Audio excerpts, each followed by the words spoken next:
Salut! Aujourd'hui, je vais vous présenter la deuxième version du kit son. Rappelez-vous, la première version était dans le trou du retour de monnaie sur la porte. Maintenant, le kit son sera en lieu et place du bouton tournement. Là, derrière ce cache que tout le monde a sur son flip. Voilà. Donc là, le bouton est est enfoncé par rapport à sa platine. Ce qui fait que c'est beaucoup plus discret que la version 1 du kit son. Ça dépasse beaucoup moins du flip. Avant, ça sortait dû à l'épaisseur déjà du retour de monnaie. Le bouton était désaffleurant intégralement. Ah. Bien discret. Je propose aussi un petit support de casque pour ceux qui veulent. Le tout est imprimé par mes soins, dessiné intégralement par moi-même. En gros, c'est du made in France. La mise en place est toujours aussi simple, hein. C'est du plug and play, sans outils. Bon, à part peut-être une pince pour enlever le bouton, le cache-trou d'origine. Donc, ici, là, sur ce Maiden, j'ai déjà mâché le travail. J'ai desserré l'écrou qui est derrière. Voilà. On enlève l'écrou d'origine. Et on retire le bouchon. On prend son bout de faisceau. On le passe dans le trou. Voilà.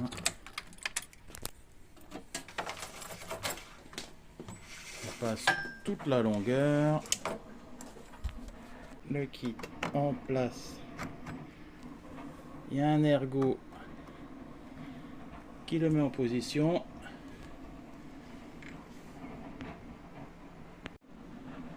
Ensuite, on reprend l'écrou pour le fixer. Donc, on se trompe pas de côté, hein. On prend bien l'embase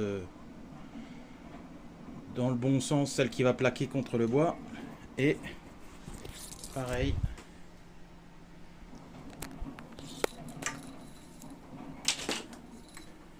Je vais aller l'écrou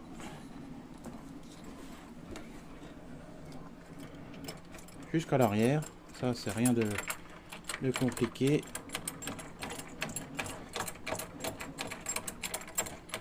Et on visse sans trop forcer. Voilà. Maintenant, il n'y a plus qu'à faire passer le connecteur. Et là, sous le plateau et le faire remonter jusqu'à la CPU. Voilà, j'ai fait remonter le connecteur jusqu'à la CPU et on vient le brancher ici sur CN3 sur la CPU.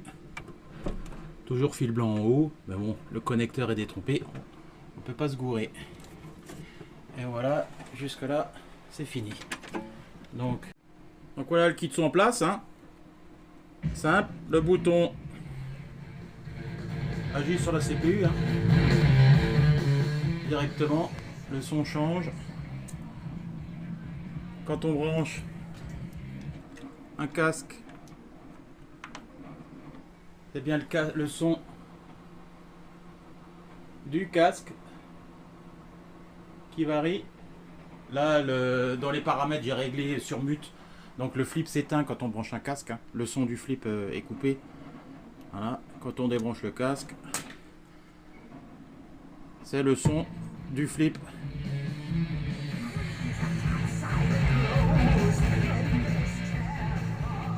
Donc dans les menus, pour activer tout ça,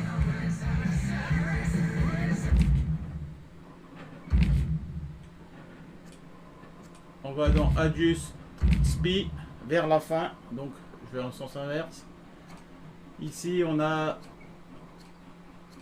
des réglages pour le son à la fin de SPI, hein. Voilà. Donc là, ça me coupe le marteau quand un casque est détecté. Là, ça me coupe le marteau carrément si, c'est-à-dire le son, dans les haut-parleurs quand il y a un casque.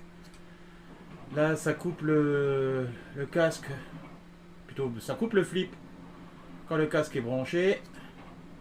Et là, j'ai réglé sur, ça règle le casque et le flip. Par défaut,